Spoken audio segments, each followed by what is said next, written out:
I don't know if I want to even put hot sauce on this. I know, right? It's like banquet chicken, but way better. Way better.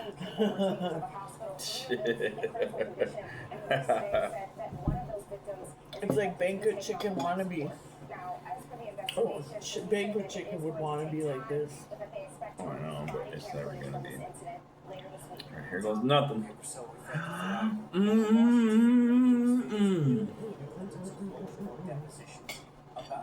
yeah. A little salt.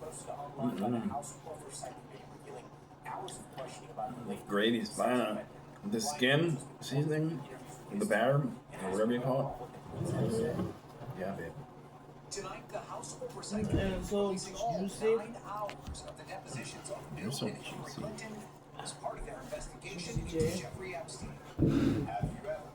Juicy mama. Oh man, it's delish. How many of these? We got like 10 drumsticks for $2.71 or something. We breaded them up, fried them, threw them in the oven for a little bit just to make sure. It is a perfect malt liquor dinner. That's just my excuse. I was gonna put hot sauce on it, but it's too good, right, babe? I still want hot sauce. There's a bunch. You gotta try them all different kind of ways. But could I have gravy, hot sauce, what else, babe? Then you have like regular. Make some potatoes if you really want. Took a picture of her and shared it with a conservative influencer. I'm done. You guys are doing that. I am done. You can hold me to death now for the cows come home. She denied ever meeting Epstein, at times growing visibly frustrated with the questioning. I am so tired of answering that question. It does have a lot of fat on it, but it's still really good. Put it forward. I have never been on his island, period. I've never been in his homes, his offices, his anything. Republicans asking her off-topic questions, issues like UFOs and even internet conspiracy theories. All right, Ryan Noble's joining us live, and Ryan, the committee asked Secretary Clinton if she She's thought old. we should investigate the possibility that Jeffrey Epstein was an intelligence asset. How did she respond? It's old. Remember the first video on the So? internet? 30 years of web on one platform. Check it out now. Join Delicious Rewards and turn points into free Culver's favorites. The credit cheat sheet in your pocket. Son of a bitch.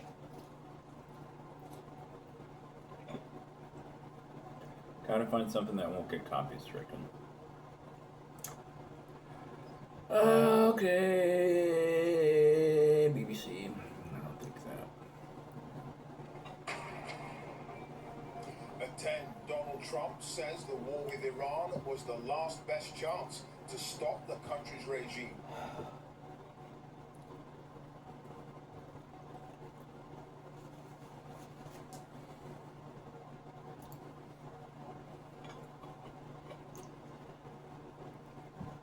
Goddamn. Son of a. Oh my god, there's a bunch of freaking. What? There's a bunch of freaking chicken left. Freaking chicken. Babe, where'd I put the hot sauce? I don't know, man. Didn't you just have it? It's on the counter.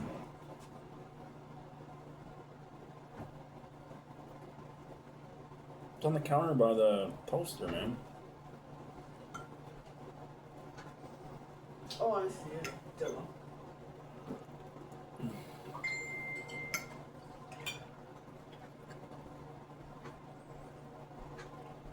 How's your gravy? Gravy. Delicious. Gravy-licious. Very delicious.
can't.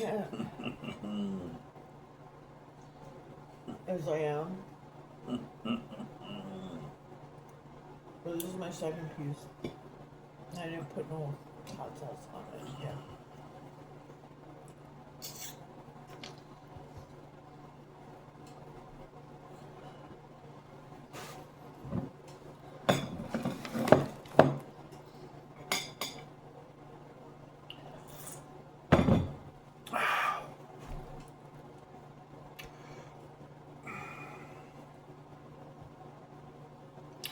Alright, something. Watch. Wow.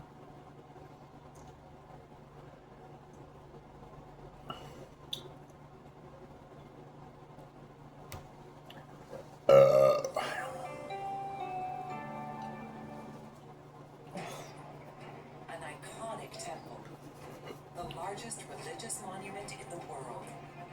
Angkor Wat is an enduring enigma. The engineering feat of Angkor. An epic journey through the most An epic journey. region of the world. Chaos has suddenly expanded into a dangerous regional war with I'm Iran gonna keep. on one side. I'm gonna try to eat as much as I can, babe. Two well-armed rivals, and neither side appears willing to back down. The Saudis insist that Iran is a hostile, belligerent, adventurous nation attempting to export revolution around the region. How do you respond? Talk is cheap. Saudis help Al-Qaeda. Saudis are funding terrorists. So they start this sectarian mess, not us. The Iranians say you've been busy supporting extremism. What's your response to that? Nonsense. The Iranians are the ones who are exporting terrorism. They're the ones who are stoking the fires of sectarianism. They are the ones who have been on an aggressive path since 1979. From the Iranian Shia revolution that ignited the fire to the threat felt in Saudi Arabia. I'm so good, babe. Khomeini described the Gulf as being like the Shah, who must be toppled. Frontline traces the roots of a deadly divide. It is a power struggle between Iran I love that cracker thing you do. for dominance, Yeah. Top, at least chicken. Iranian and Saudi citizens aren't the ones that are suffering. There's been over 1 million casualties in the Middle East in the last decade. They've been Syrian, they've been Iraqi, they've been Yemeni. As the rhetoric escalates, as the proxy wars escalate, neither side seems to appreciate that they're destroying the region. Filmed in 7 countries with correspondent Martin Smith. Part 1 of a Frontline special series. I don't think anyone knows what the fuck's going on. Except right here, right now, we're eating chicken and drinking malt liquor, right, babe? Right, babe. Actually, I gotta get to drinking. Especially if you're gonna go to bed early. Are you gonna go to bed when I go to bed? What's that? How about like 7:30? Why, you gotta get up? I don't know. I doubt it. I hope not. Fuck that shit.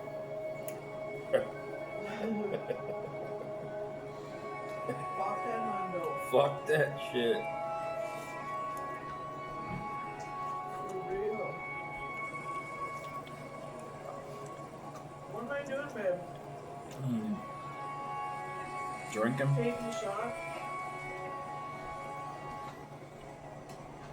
I've reported from the Middle East for nearly 2 decades. Yet I've never visited Tehran before.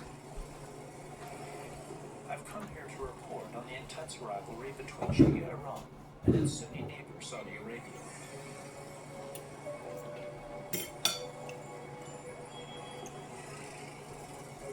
It's been nearly 40 years since Ayatollah Ruhollah Khomeini led a revolution that toppled the US-backed monarchy.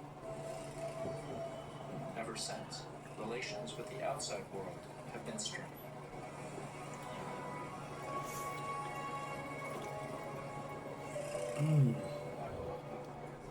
For an American journalist, it's not easy to report here. It is This not is an love. authoritarian It takes courage for Iranians to speak out. Many have been jailed for opposing the government. One of the sites that you are going to see on the 22nd when Imam Khomeini has his lecture. And My guide is Sasan. Usually Sasan works with tourists, but he has been assigned to me by a media agency that operates on behalf of the government. Sasan, Take a shower. Mm. Cigarette first. We're going to see. What time is it, We've babe? given them a list of people we hope to It's meet. time to make a mark. Mr. Rafikus, as one of the living Son, there another piece of chicken, man. historians, Oh God. and me as an Iranian, this I don't want to go to bed at 7:30. to see Then don't. from a very Nah. close person. You slept that most of the day. We're going to visit today. Yeah. Mohsen Rafikus I was is the founder of kinda Iran's only- powerful Islamic You revolution. didn't even I was notice. being I got up and afraid. finished up the cereal when you were over there sleeping on the couch. Today, as a result Really? of his I fell asleep on the couch. he's one of the world's Yeah, I remember at like leading fucking 3. with You stakes said you went in up there. hundreds of companies. Yeah, well, I could hear you snore. I was like, I woke up and I thought you were next to me, but you weren't. And then I could see the light on the wall of the TV going. I could hear you snoring.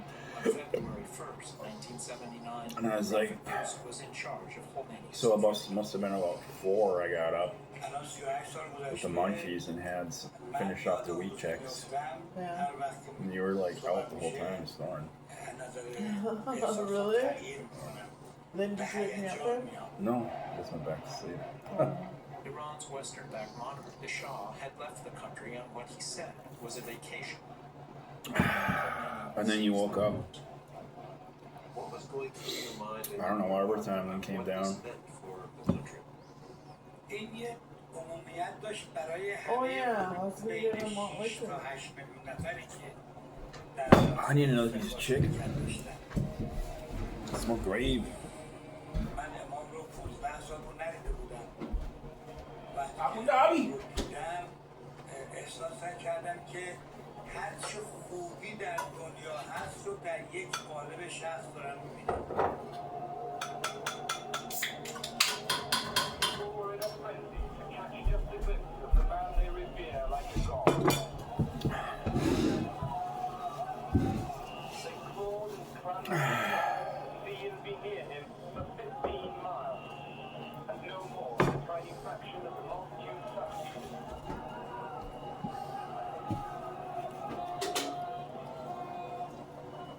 الانم 76 سال عمرمه. اون 3 ساعت و 20 دقیقه رو برای خودم پرفایده ترین و ارزشمندترین زمان عمرم میدونم.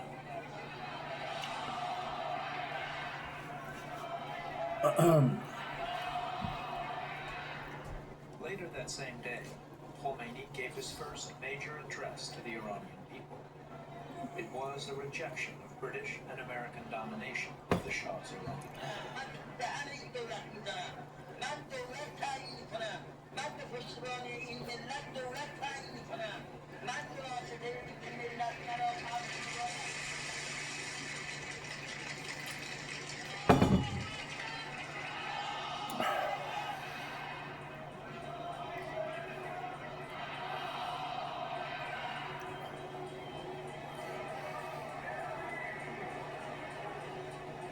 Khomeini would now use religion to reorder every aspect of Iranian life.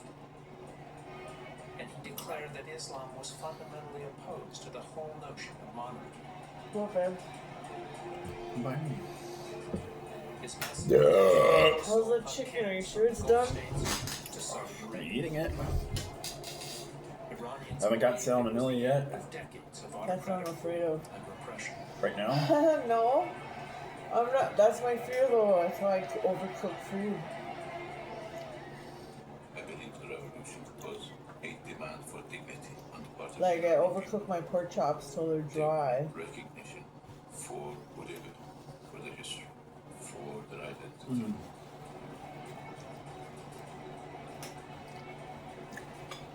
Just to make sure they're done. We understand the Iranian experience prior to the revolution. I guess not. I believe the American people have not been subjected to the type of indignation and lack of Iran were subjected to. I don't know, I can't remember if I watched that whole movie with Michael Jackson. I don't think we did. As the Well, Iranians tell it, there were decades of you got exploitation really and tired. abuse. The West had relied upon Iran to Oh, supply no, yeah, we didn't. It was near the end. I don't think we saw the part when the very ending, but it was close. I would have cried. You were crying the whole time. Mohammad Mossadegh was nominated by Iran's parliament to lead the country's first democratically elected government. Well, it's sad. We ate popcorn, Nationalized Iran's and I gave you a oil piece with industry and chased the Shah from Tehran. hot sauce on. Popcorn, hot sauce, Michael Jackson's favorite. In 1953, I tried a piece, it's not bad, but Mossadegh was arrested, imprisoned, and lived in captivity. I used to have it on chips. I would just worry about like eating popcorn and getting all of my fingers and being such a mess with it. Oh yeah. And then touching my eye or something. I mean, it's bad enough when you just put salt in your eye, you know? Yeah. So. Shawnee just did that recently too. The Shah I remember Liv did it really bad one day. To stay in power, he built a massive police state. Got that shit and in relied on her the eye. West for Oh, that shit burns. Iran, because of the great leadership of the Shah, is an island of stability in one of the more troubled areas of the world. The United States gave the Shah, aside from flattery, was military. The U.S. sold him weapons, and the CIA trained the Shah's secret police, the Southern, which brutally suppressed all opposition. During the trouble, I saw the police beating passers-by indiscriminately with their sticks. By 1978, the country was convulsed with protests.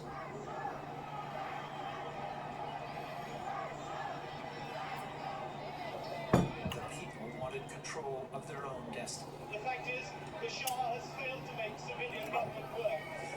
And until a proper solution is found here, there can be no satisfactory form of government for Iran. Then came 1979 and Khomeini's revolution. Its impact was felt across the Middle East, wherever unpopular elites were supported by the U.S. A huge mob armed with rifles and shotguns and screaming, "Kill the American dogs," stormed the U.S. Embassy compound in Islamabad and sent parts of it fire. 1979 was a crucial year, I think, for the Muslim world. I mean, the Sunnis were celebrating the Iranian Revolution as much as Shias were. There was enormous enthusiasm, because Khomeini's initial line was not sectarian against Sunnis as such, it was anti-American. Iran, today's one of the biggest demonstrations yet. More than 1 million persons marched through the streets shouting, "Death to the Shah, death to Carter." Khomeini's vision was to annihilate America's presence from the Middle East. He wanted this Islamic revolution of his to spread and to see the end of Western influence, cultural, political, military, financial, in the entire Islamic world. It just provided the example that people without any foreign help were able to engage a very brutal regime supported primarily by the United States and defeat it.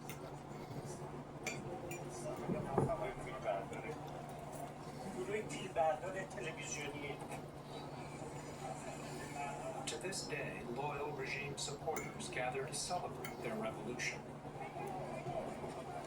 They march down Inqilab or Revolution Street every February 11th. What brings you here today? My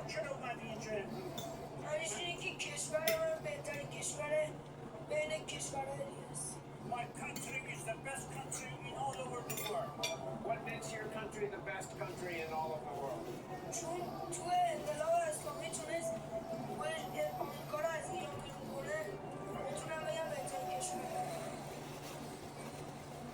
Almost 4 decades of indoctrination have ritualized these anti-American sentiments. Hello, my name is Mark. How do you do? But what What we didn't expect is how everyone went out of their way to welcome an American reporter. I like all the people in the USA. They make a distinction. That's the truth.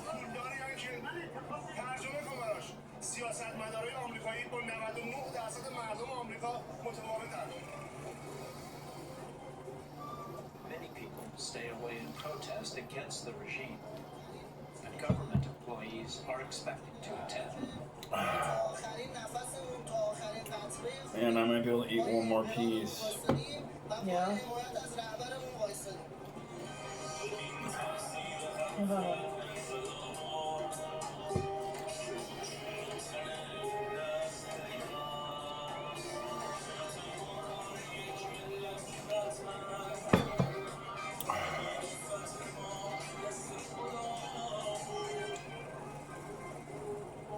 Compared to the passions of 1979, the whole march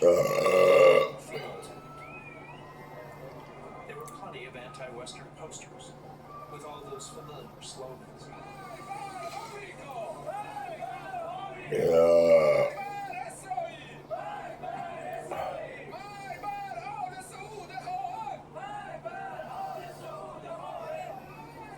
More than anything, the march was about pride and defiance.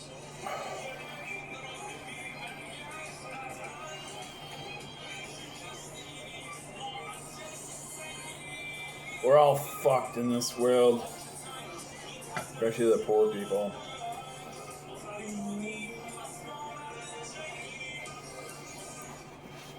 Can't do shit. We get fed a bunch of shit. Talk shit. In the beginning, it was not clear if this revolution would survive. It was the American hostage crisis that would help Hawaii secure its future. You just gotta take what you can, I guess, and love life in the home. You can only start in your own personal life. The fear was that the In your home. And tonight we're eating chicken, homemade chicken bake. small group of students reacted. Abdikar was a spokesperson for the students. My babe has this good recipe for crackers, salt, pepper, some egg, make a batter on stuff. They believe that there is a serious possibility And I'm gonna this is my 4th chicken leg. could again happen. History could repeat itself. Militant Muslim students today vowed to kill the 49 American hostages if the U.S. launches a military attack against Iran. Their demand remains the same: return the Shah to stand trial. The taking of the hostages was initially prompted when President Carter reluctantly granted the Shah Oh my god. permission to For a enter split the U.S. millisecond, I felt like Michael Jackson real quick. Eating that chicken. That chicken made me feel that way. The United States gave refuge to the person who had imprisoned thousands of people, who had killed thousands of people on the streets of Tehran. He was a mass murderer.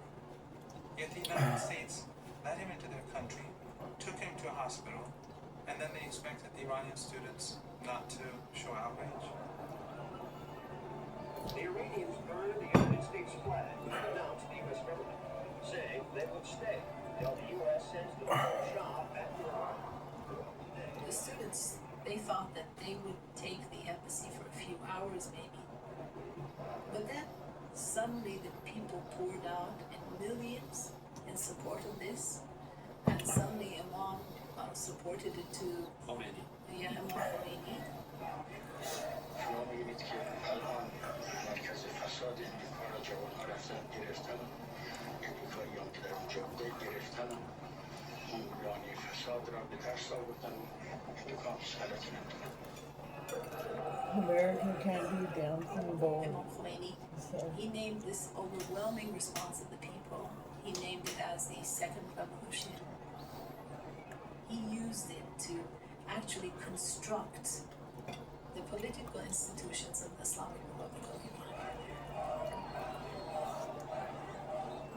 Oh my god, my grandma used to say that's my dad. Demonstrate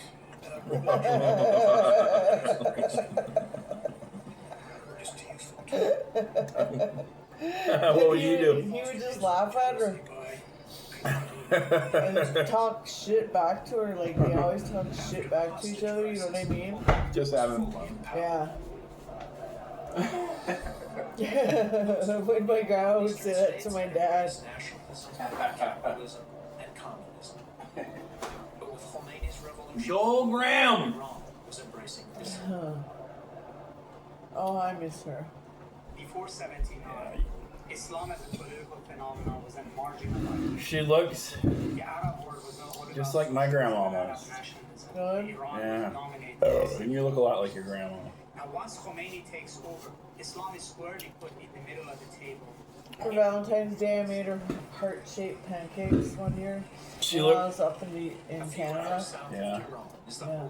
She looked like she was a home cooker kind of lady. Yeah. She made like duck soup and bannock. I wanted to talk to an Ayatollah. Did you ever watch her cook? No. You ate her food? But I just ate her food, yeah. And I was always afraid to eat it because my mom was such a great cook. You know what I mean? So I was used to somebody cooking really good. That when I went to grandma's, I was like, I don't want to eat duck soup. You know, like, been brought up on it. That's probably where your mom learned to cook. That probably is. Received his authority directly from God. And from my dad's mom. Believe that Oh, yeah. they are guided by God, and therefore they are able to show us the right path. And she used to be a good cook. Shia are a minority sect, around 12% of all Muslims. They split from the majority Sunnis 1,400 years ago, following the death of Then where do you think you really learn how to cook? When the Prophet Muhammad died in 632, Other than just figuring it She out. told me a lot too. who would succeed Yeah. him? Yeah. The Sunnis believed that the leadership of the Muslim state and community would go to his best friend and companion, a man called Abu Bakr. But the Shi'is believed that Ali, because of him, should have succeeded the Prophet. Shia means followers of Ali. And they developed a doctrine that Ali and his successors were infallible representatives of God. He had a certain quality that was similar to that of the Prophet in that he was impeccable or made no errors. He was error-free. The Sunnis never agreed to this. While in exile, Can sleep already, he babe? took this Shia belief and formulated a new kind of government around it. He called the principle Vilayat al-Faqih, the guardianship of the Early to Jews. bed, early to rise. 3 a.m. to get back up. What Khomeini did was that he I was happy, you know what, when I woke up at like 3 or whatever, Yeah. I was like thinking, oh fuck, I gotta get up in a few hours, and then I remembered I didn't have to, so I was like, yes! So I stayed up just because I could, more or Shia less, scholars believed Khomeini because I was so had gone too tired. far. I'm like, I'm too tired to stay up, but I just trying to stay up and party. final say over all Too matters. tired to go to sleep. But I was too In his tired capacity as the to supreme stay up. leader of Iran, then obeying him is required, and disobeying him is a sin. He declared his Islamic revolution in the name of all Muslims, Shia and Sunni. But that's not how others saw it. The revolution had two sides. Certainly rhetorically, the Khomeinist revolution, the 1979 revolution, was... What time did you come tell me? It must have been like 1 o'clock or Yeah. midnight that you didn't have to get up. These were Yeah. Shia clerics I told you to shut off your alarm. Yeah. by the ideas, the beliefs, the morals. I vaguely remember that. So it was... I think you grabbed your phone right away and shut it off. Yeah, I probably did. Sons. Even if it And has then I Islamic down ambitions, shortly after. it was very much a Shia The fact that Khomeini carried out the revolution in the name of Islam was a source of his popularity and power Dude, in Iran. Khomeini. fact that he was a Shia ruler was also the limit of his power. And it's at that limit that the Saudis... I'm starting to think that, like, no matter what's going on with this fucking war crap, that the Congress, Democratic or Republican, none of those fuckers can do shit. Democrats say, oh, they care about the people. Republicans are like, we love our president, but neither of those motherfuckers are doing shit about nothing. So fuck them both. Fuck both you all.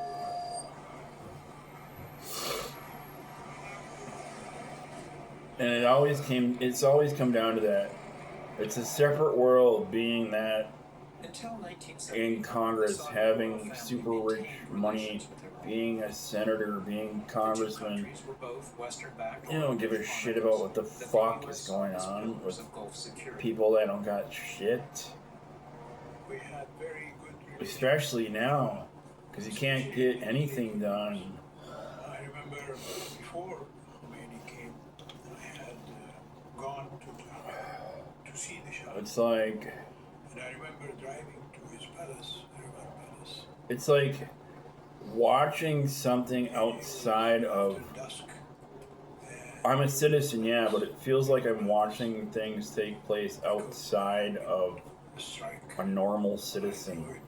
When the politics and the fucking money, the big money and the power and all that shit and rich and... So there's a big question mark. No one ever went. The poor people always lose out. Absolutely. Khomeini described the rulers of the Gulf as being like the Shah. And must be toppled.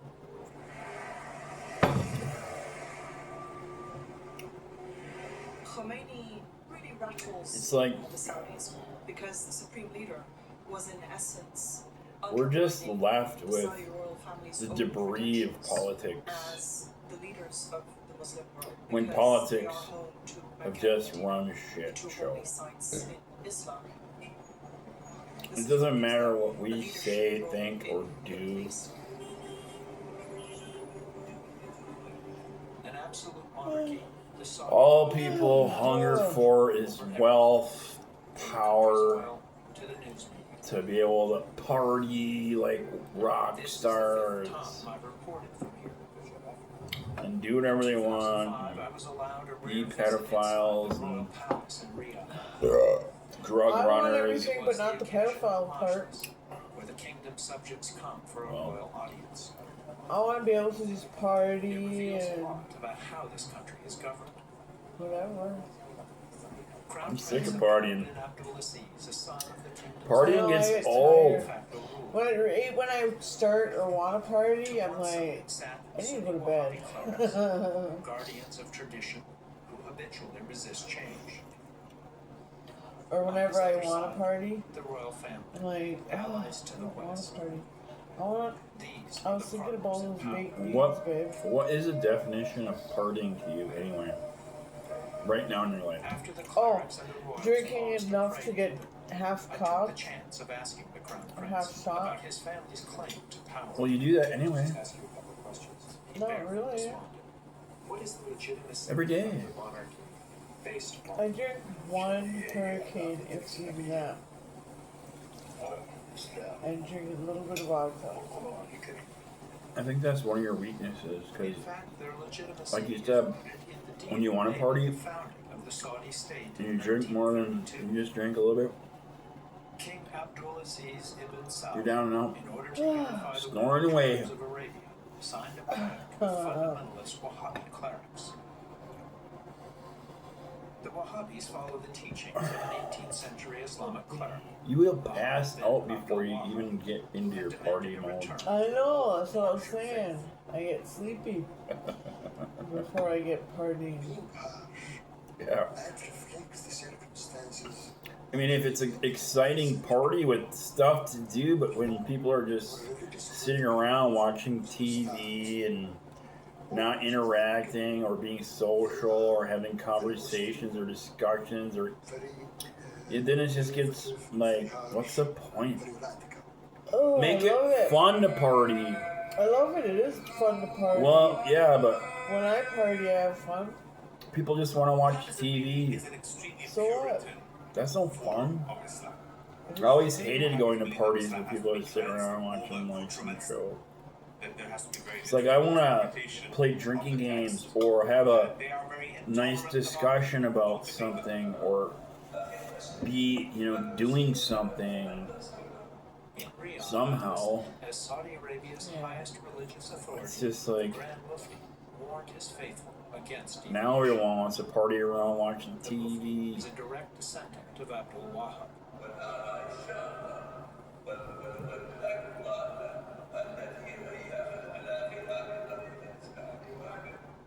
Fundamentalist Sunnis believe in TV party between a believer and God. They abhor the Shia embrace of clerical hierarchy, saints, shrines, and icons. I used to love the old school parties. There's loud music and people are looking at each other or talking to each other or playing cards or a game. At those parties by McDonald's in Superior, every other Friday it was. We called it the party house, and a lot of people went there. Like a lot of people I knew went there. Fear used to go there. They would play cards. Listen to music loud. There would be like people in different groups all over. It was fun. I got too fucked up one night and I fell flat on my face.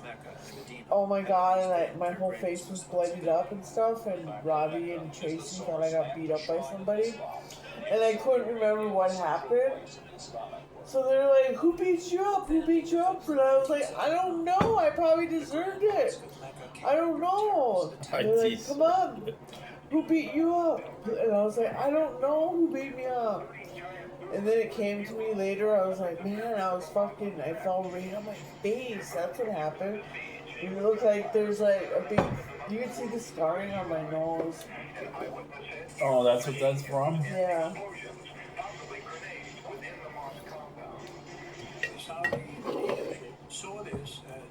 And isn't that how you fucked up your hand? No, I fucked up my hand when I fell downstairs at Joel's. Oh.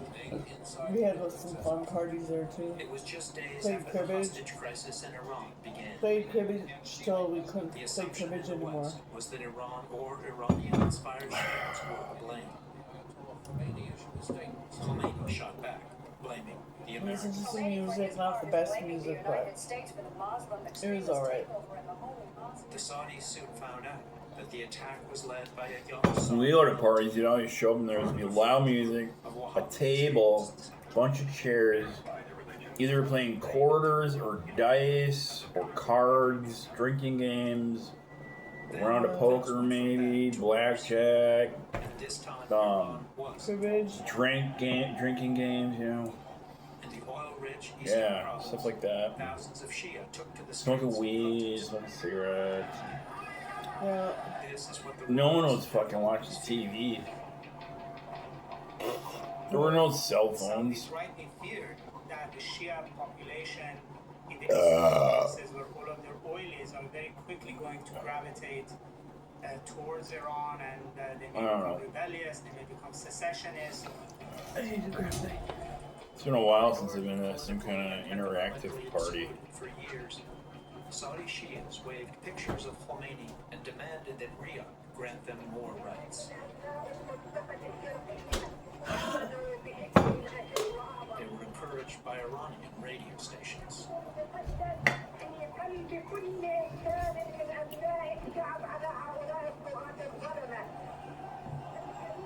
Radio stations in Iran called for the Shia to rise up against the state here.